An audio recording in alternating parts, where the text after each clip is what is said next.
So for anybody that actually made it through my second reaction, we'll try to keep this one on pace. We are watching the third video from Bellular about his journey into Final Fantasy XIV, with the first being his initial impressions, the second being a comparison to WoW versus 14. Trying to get in that one video, I found myself wanting to add a lot of things, and his 17-minute video for me to react was well over an hour. So that's all been posted here on Gaming Kinda. And now we are going into video part 3. If you want to know who Bellular is, just watch the beginning of the first video. Let's get started.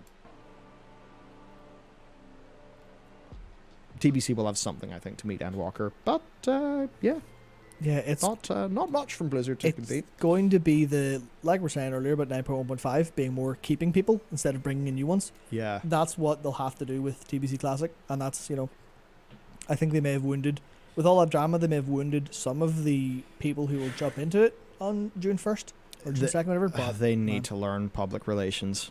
It continually blows my mind, like, how bad Blizzard are at PR. Yeah. They are so bad. Blizzard is the reason that Diablo Immortal was not received better. It's not that they're not allowed to come out with a mobile game to invite people into the Diablo universe. It's the way they did it that caused abrasions. It's not that they're not allowed to have games that take place in China. It's the way they interact with the community around that that causes issues. It's not that they're not allowed to, you know, take moral and ethical stands that affect their employees in negative ways, and grow and learn from those. It's that every time they do that growth and learning, they have to make it so hard, and that extends into the game. So TBC, if you wanted to play TBC and you're subscribed to retail right now and you capped in Classic and then stopped, you can jump into TBC. When you log into your character for the first time, it asks, do you want to play the Burning Crusade or do you want to keep them in vanilla? And you just choose. And you say, yeah, I want to go on the Burning Crusade. And it's free. And it's just covered by your subscription. That is not what marketing had us believe. Marketing had us believe they were going to come extract $130 from our wallets, whether we wanted it or not. And that number, that $130 number, was because they made a series of bad public announcements around a series of poor pricing choices, and then they let the community, when they were upset about it, drive the narrative in coming out and saying, hey, I'd like to explain some logic here. There's going to be some things you like and some things you don't like. Let me explain the plan, and then let me roll out that plan. Stay with me. They never did that. They just said, like, and here it is. And some of these things are more than you expected. And people laughed and memed, and it became a problem. PR at Blizzard is something that they have just got to figure out. Think that being such a, you know, outwardly community-facing company, they would have got good at this, but they're basically awful at it. Well, that's the problem. If you're not inwardly community-facing, then all the messages inside will be garbled and not for players. So it's a case where I feel like a good social media and PR person is basically like opening a little window into the company at the best of times. Yeah. And going like, oh, look what we're doing internally. Isn't this really cool? Wouldn't you love to play? They close the curtains again. But if you open the curtains on Blizzard and inside, they're not constantly striving for community purposes and all that stuff. And they are, you know, like largely being run, well, this is not really true, but a lot of like the drama being run monetization. If that stuff's happening internally, and they're not like super hard fighting it internally, so we don't feel that. All we feel is the corporate PR side, because yeah, well, sure. Remember, even on the topic of boosts, there's like there's a 2019 interview where one of the pretty important people from the Classic team said they're not going to do boosts, like, because they don't want to ruin the feel of Classic. that was in Reddit AMA. There we go. Do you, So do you know who it was? no, It was John Haidt. John Haidt, you said Pretty that. sure it was John Haidt. I'm not 100%, but I'm like 95% sure it was. Or maybe John it was at least it was perhaps an AMA where John Haidt was one of the people working it in the Blizzard side. Yeah, I'm fairly sure it was his name. Oh, gotcha. Actually, let me. Well, just, you know, in that case, it's pretty awkward being like, this date, we won't do this. This date, money, please. But then Classic. That is not at all how that should have been presented. We will not boost during the Vanilla Classic experience because you're skipping current content. The Burning Crusade boost is an opportunity to purchase the Burning Crusade as an experience that you can live through at a $40 price point, which is very reasonable for a relaunch or remaster of a game industry-wide. A boost is there to say, I want to join into the Burning Crusade Classic, and I don't want to have to beat the Vanilla Classic to get there. That is totally reasonable. For it to be $30, $40 doesn't bother me at all. $60 doesn't bother me at all. It equips you with a level 58. You're not amazingly geared, limited consumables, limited gold. You're not crushing it. And so you still got work to do. It's just covering up 300 hours of Classic that you may not want to get through, which is fair. It's why Final Fantasy XI sells boosts now that they didn't in ARR. It's why World of Warcraft gave away boosts in certain expansions, but they weren't there in vanilla. There comes a point in a game where you say, hey, 200 or 300 hours is a break point where people won't dive into that to get to the thing they want. The Classic is such a grindy experience that the first expansion out of the gate is already locked behind 300 hours. And so you've got to offer boosts. That's fair. The difference is he talks about opening the curtain. You know, Matt on the right, Final Fantasy player on the writing team for Bellular. He talks about opening the curtain. The biggest difference between Final Fantasy and World of Warcraft is that Final Fantasy opens that curtain all the time. And they open it on time, every time, even if they're not proud of what's on the other side. They invite you into their home. And yes, sometimes when they open the door, they say, I'm sorry about the mess. I am. But they regularly invite you in. And when you come in, you regularly see them playing Final Fantasy XIV. The devs are players. It is not us versus them. It's us and them versus them. They're here. They're in the player group. They're with us. They're there. They get it. They understand. And that is communicated regularly.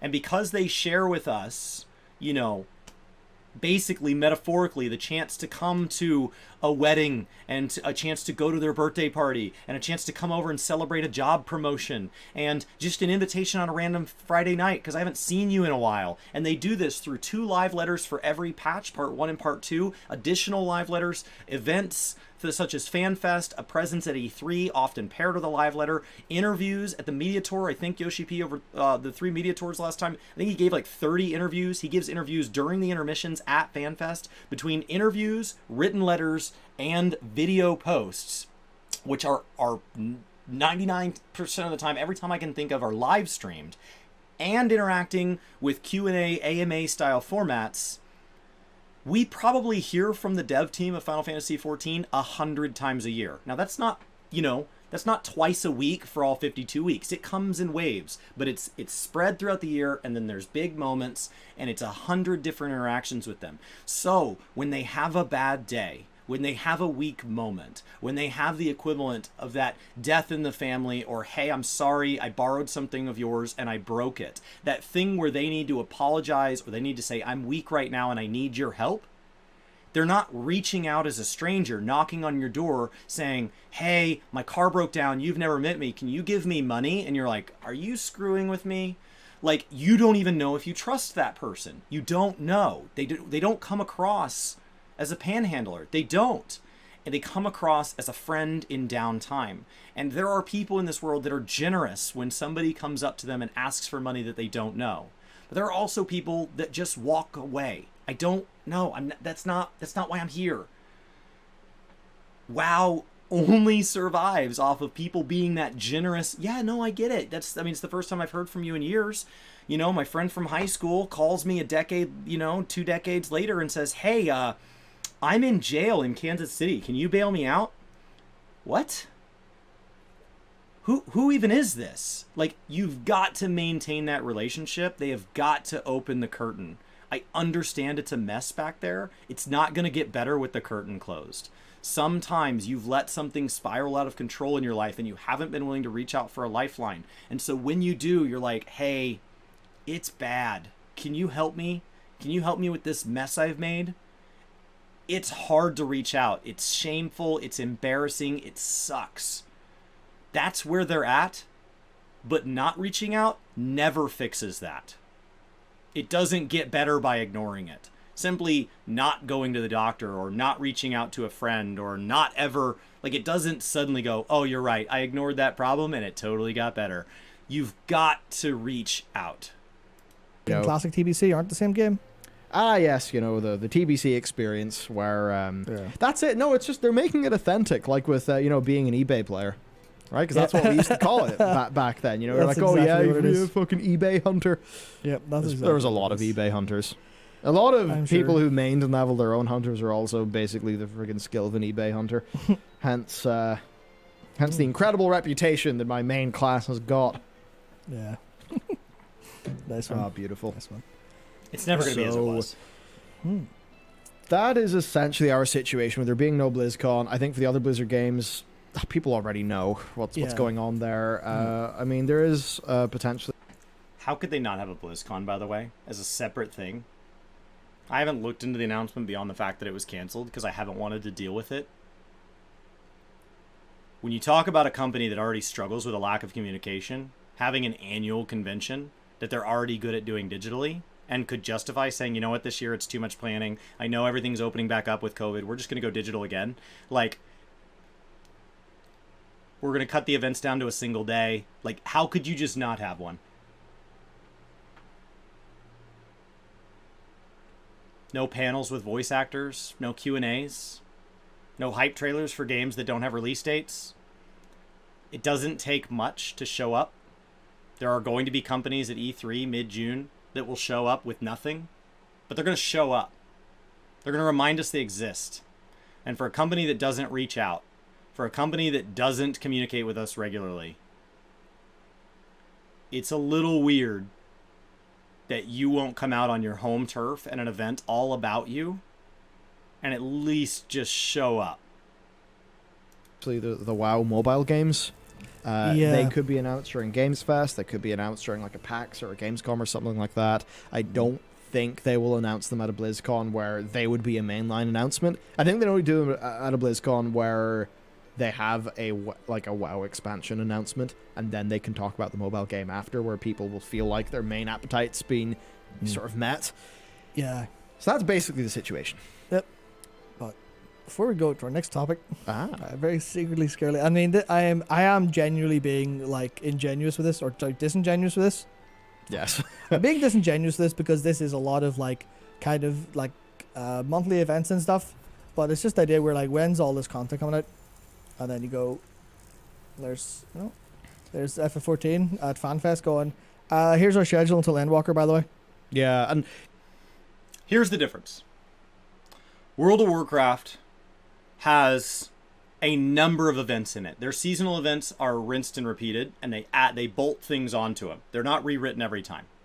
They have seasonal events, adding things to them, like the vendors in the current expansion do the same thing as the vendors in the last expansion, is typically how they expand on them. So new players are like, wow, look at all this. And existing players are like, hey, thanks for giving me something.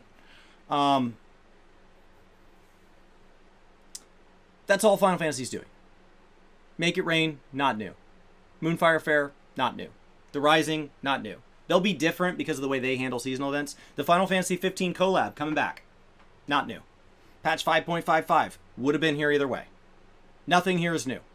Guild Wars 2 is doing the exact same thing. We're going to give you a week where World v. World's going to give more experience. Cool. We're going to give you a week where Fractals do more. We're going to give you a week where we take old DLC and we hand it out for free. You know? We're going to do things that cost us very little dev time, very little resources, and we're just going to hand it out. World of Warcraft has an enormous backlog of Time Walking, Dark Moon Fair. Now with all of this Chromie time stuff, there is a lot of low-hanging fruit to fill the void. They've done nothing. Nothing. So when you ask what game is doing it better, right? And you're sitting at the finish line and you're looking at the photo finish and you're saying, okay, who came in first? And you look at the field and you say, okay, we had 8 racers. We had ESO in the mix. We had Old Republic in the mix. We have New World showing up to their first ever race. We have New Genesis Plus. We have Final Fantasy. We have Guild Wars. We have EVE Online. And you're getting to the end and you're trying to decide who won. The problem is not that World of Warcraft didn't win. The problem is not that World of Warcraft is not on the podium. The problem is that World of Warcraft chose not to show up at the event. They've done nothing. Not, oh, they did it poorly. Oh, they did it bad. They're not doing anything.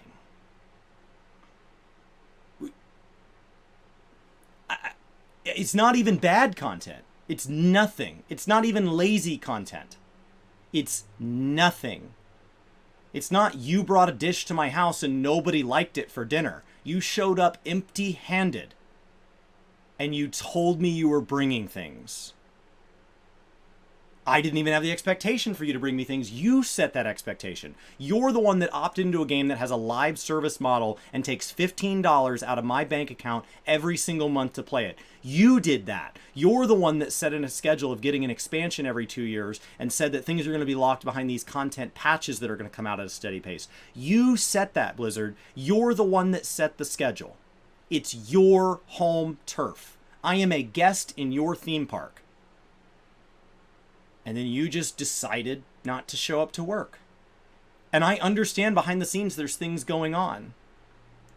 But as a stark contrast, the things that you say are going on, the things where you talk about industry pressure and COVID response and it being a struggle and trying to turn things around and make these changes, none of those excuses are unique to you. Final Fantasy has the same thing. Guild Wars has the same thing. They're going through the same stuff. And with less devs and with less money, they are coming out on top. You're getting beat by people who don't have the resources to be on top.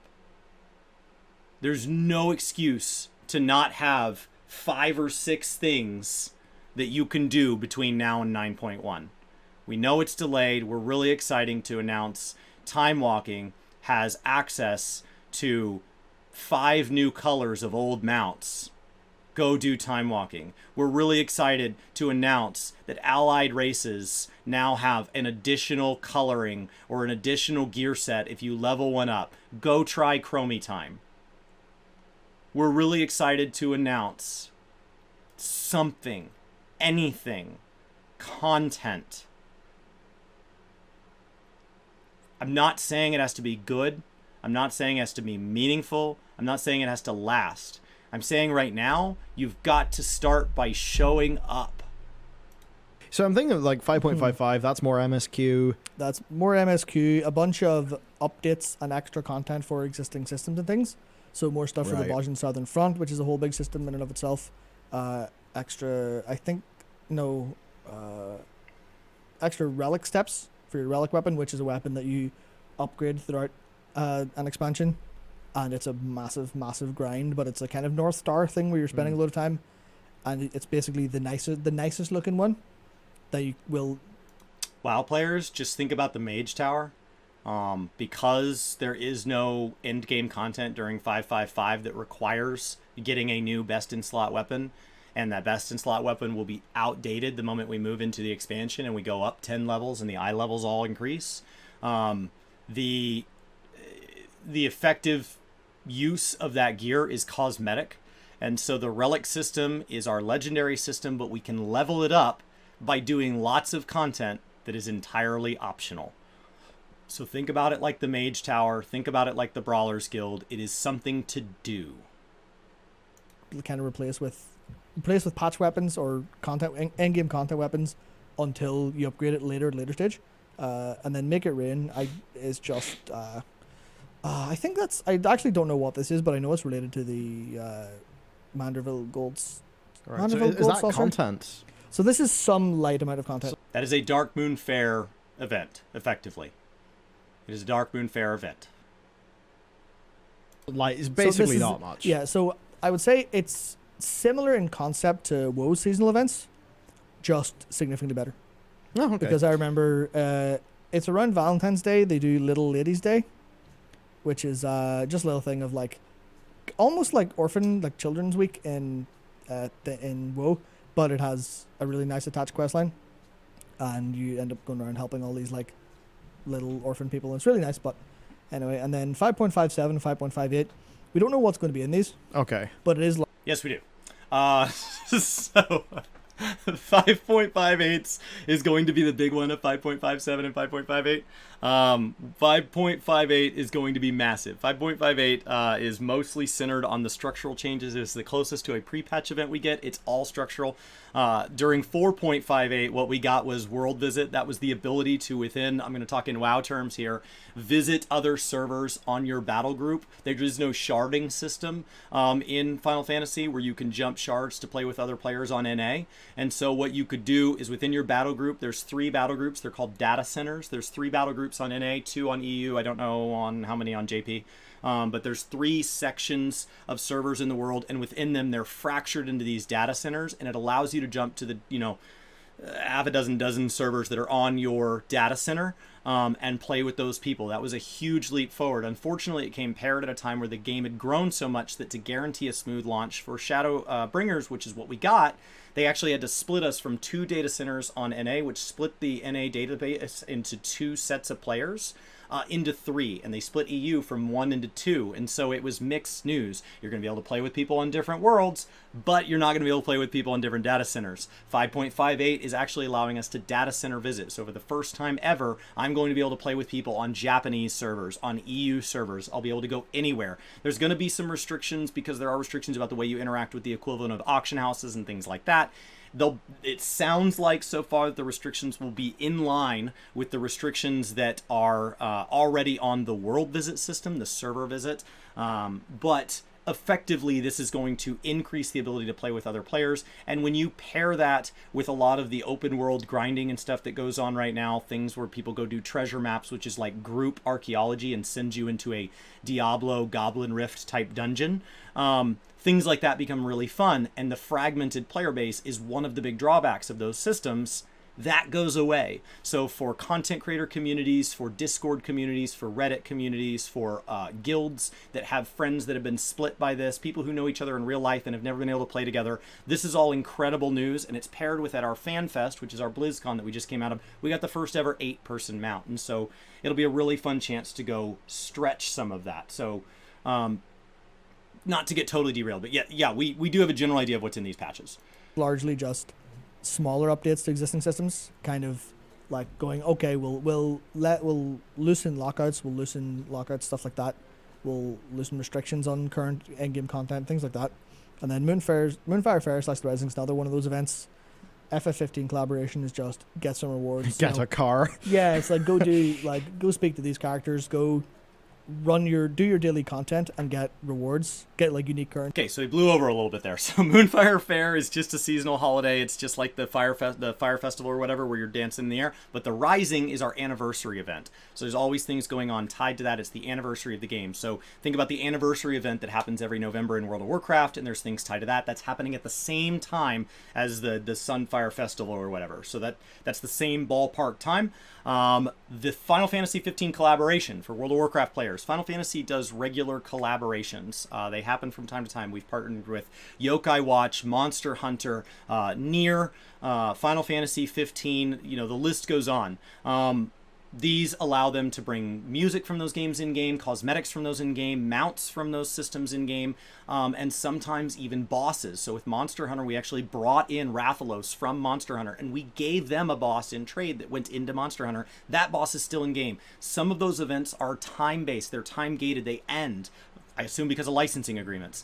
And so the Final Fantasy 15 crossover event gave us our first 4-person mount that was not tied to difficult content or spending money. As far as a multi-person mount, easy to get. You had to be like level 15 and have like 200,000 MGP or something silly. It was super easy to get.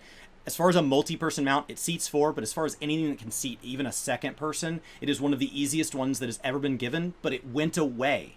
And so players who missed it, it's just been gone, and they have regularly asked for that car to come back. It is coming back this September, but that is a crossover event. We regularly get those, and compared to WoW, it's something they just don't have a comparison with. Currencies while this event's active, trade them in for this, because that's what they did over FanFest. I think it might still be active, but there's certain things you do that you just do your like daily content, and you'll get this currency, and you can go to a specific vendor and go, oh, here's limited time rewards for playing while this is active. And then obviously November is Endwalker. Yeah, which is I think probably, well, literally what, Okay, so he skipped over one thing. So sometime between October and November, it wasn't on the slide, so he would have had to watch FanFest to know this. There will be a media tour. Final Fantasy XIV does not have a PTR. There is no public test realm, so there is no early access from players to go in and test it and try it. At BlizzCon, sometimes you get to play early. At FanFest, they don't really have that because of the way the timing works. You don't really get to go spend a bunch of time. What that means is, of course, yes, that means they've saved the surprise and they've saved all that and they've taken on the burden of additional internal testing. But it does mean that from a marketing standpoint, they're not very good at hype because there isn't that like fervor of going and watching your favorite content creator or going yourself into the PTR and seeing the world in a limited state. There isn't that because everything's so story based, it's spoiler heavy. So they take a limited section of it, they take a dev cut of 1 or 2 zones, and they strip the NPCs from it, and they build out max level characters, and they show you the new classes, they show you when we got new races, they show you all that, and they give it through a limited access thing called a media tour. Media tour is where they go take media outlets as big as IGN, as small as people like who you're looking at, and they invite them to come out and play. In the past, those have been held in person. We'll see if they do one this time at all. They have said they're going to do one. We don't know what that means. Like, does that mean 1 or 2 people are going to get access? Does that mean as big a scale as it's been in the past, where they've invited people as diverse as creators who are not really known to the 14 community with a wide reach? Of course, they don't get everybody, but they had a pretty wide reach. They had a representative from the Reddit community, had all these things, and at that event, they give personal, effectively one-on-one interviews. You share a time slot, so I shared mine with Reddit. And they give you one-on-one interviews with the director, kind of like getting to interview Ian Hanacostas, and your interview is 30 minutes of your like 6 or 8 hour day or whatever, where during the rest of the time you have a personal computer where you are allowed to play on their network on the expansion. You're allowed to go in and test new, effectively, specs. You're allowed to go in and see new, effectively, allied races and a character creation screen, which is as diverse as kind of the new WoW character creation and then some. You get to go see the new zones. You get to hear the new music. You're flying around on the Collector's Edition mount. And all of this is under embargo because they were doing these at separate dates. And then there is a big event where they reveal a bunch of stuff to the community through one of these many, many, many interactions with the community where they have this live letter and they stream it, and that marks the end of the embargo. And then all these content creators who've been sitting on all this footage where they literally gave me a flash drive to transfer all my files home and had capture software on there, said take whatever you want as long as you have this disclosure. And then I have all these videos, and everybody else has all these videos pre-spun up. You've let them screen it. Mostly what they were looking for was not criticisms or confusion that I had. They were looking to make sure that I had my disclosures on there, that this is development footage subject to change, things like that.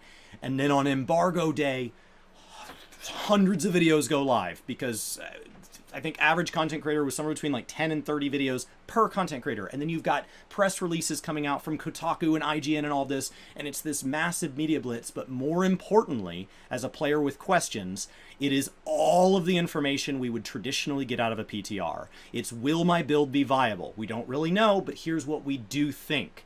Will this class be better than this class? How will the new class feel? What does the new race look like? How big are the zones? These are all questions that up until then we are guessing in space, and now we at least have some context, and that happens in the window that he said, and then there's the expansion. No, between September and there is a ton of information that comes out.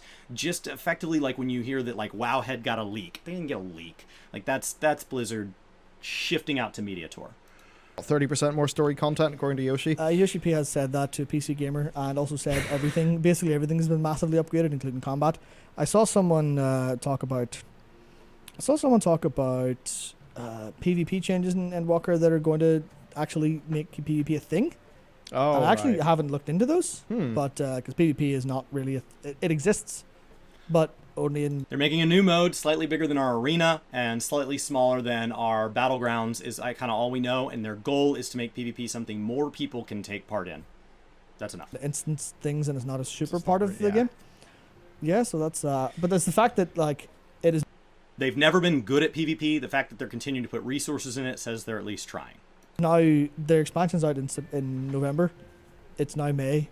We know everything that's going to come out. I think, so it's mainly then a thing about optics where Blizzard looks not sure of itself, all of that stuff. Optics-wise, FF looks at the top of its game. And it's all about perception. It's not about whether or not the devs are going to work. Devs on both of these teams are at work right now. They are both working hard right now. They both have people who wake up every single morning hoping to make a great game that you will enjoy right now. They are doing that. They did it yesterday. They'll do it tomorrow. This is what they do. It's what they chose for a living. Not because the pay is glamorous, not because the work schedule is fair, but because they're passionate about making games they like. That is what happens. They're proud to work for these companies most of the time, and they want to make a game they're excited about. They probably came to this title already having had a passion and an experience with it, since both teams do like to hire people that play their game and have an experience with other games too. This is a place for gamers, but it is all about perception. It is not about whether or not, he mentioned eBay hunters. It is not about whether or not we could actually somehow track how many things in a game had been bought with real life money. It is not about what numbers appropriate. Should 1% of players have done pay to win? Should 0%? Is 5% tolerable? Is 40% tolerable? It's not about finding a number we can all agree on. It's about perception. If it feels like the person that just passed you paid to win, it doesn't matter if they did. If it feels like Blizzard is not at work right now, or that they don't care, or that they don't want to make a good game, that is what matters. They do want to make a good game. They change their systems in massive ways almost every expansion, trying to fix the mistakes of the previous expansion. That is their goal. Because they don't land does not change the intent. They are trying, but optics are everything. And with confidence from the team. And that's the sort of thing that, like, just the way that it comes off to viewers, right? Like, FF, it does. I think even if you don't really like what FF tries to do, it probably still seems like they have more of an idea of what they're doing.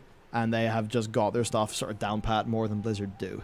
I think even the people who don't have interest in FF could at least sort of analytically see how it would look that way. If you can't, then you're ignoring it. In the time that 9.0 is going to give way to 9.1, Final Fantasy will have gone from 5.3 to 5.4 to 5.5 and be staring down the barrel of 6.0. They will have come out with more content patches than we might get for all of Shadowlands. If Shadowlands does what Warlords of Draenor does, and it's 2 and out, they will have gotten more patches in the gap from 9.1 back to 9.0's release than all of Shadowlands in a 2-year cycle. Those are not empty patches. They don't have everything we would have wanted and everything we would have expected, but they are not empty. They have a new dungeon. They have new large man content. They have hard modes for those content. They have quests. They have cosmetics. They add all sorts of things for all sorts of players. It is not enough if you are a player that only plays one type of those content. It's not.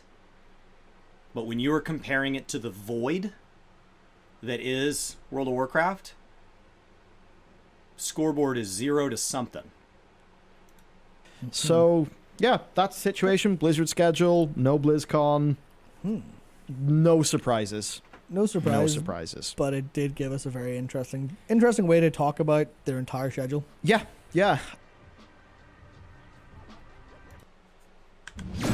So, that one was frustrating. It's just frustrating because I want there to be more than one good game. We're all better as gamers if there are more good games, even if they're ones we don't play. The world is better if there are more good games. More good games. You don't have to say, well, I can only play 2 games this year, so make sure that all the games but 2 suck. No. All of the games that ever release should be awesome and wonderful to the people that play them. If for no other reason, totally selfish, because the players that you are different than and you disagree with will have something they enjoy over there, and the devs that know and love your game and built the game you're loving do not only play that game, and they're over there. So even if you have no intention of even hearing about these other games, it is in your best interest, even from a selfish standpoint, that these games are also doing well. WoW struggling for Final Fantasy players in the context of a video game where nothing matters is like hearing that another community somewhere in your life is going through some sort of natural or emotional disaster. Something in their life is hurting. It may not affect you directly, but a tiny bit of empathy can go a long way. Yes, it's just a game, but our game is just a game too. Whatever game you consider the word our game or my game to describe, I am an active subscriber to Final Fantasy, World of Warcraft, and actively playing Guild Wars. They choose not to ask for my money every month. That is where I'm at. I want all of them to have success, but I also want all of the ones not on that list to have success. And it is awful to watch one of these fail. It is awful to watch one of these failing to show up. They've had bad years before. It doesn't mean they're dying. Everybody's like, that's it, shut it down. If WoW had to be shut down every time they made a mistake, they would have never made it out of any of their expansions. Even their best expansions had weak moments. They got here through resilience. They got here through figuring it out. So I wouldn't count them out yet. But there is more than enough reason to be disappointed with where they're at right now. Because right now, World of Warcraft kind of feels like you're just gaming, kinda.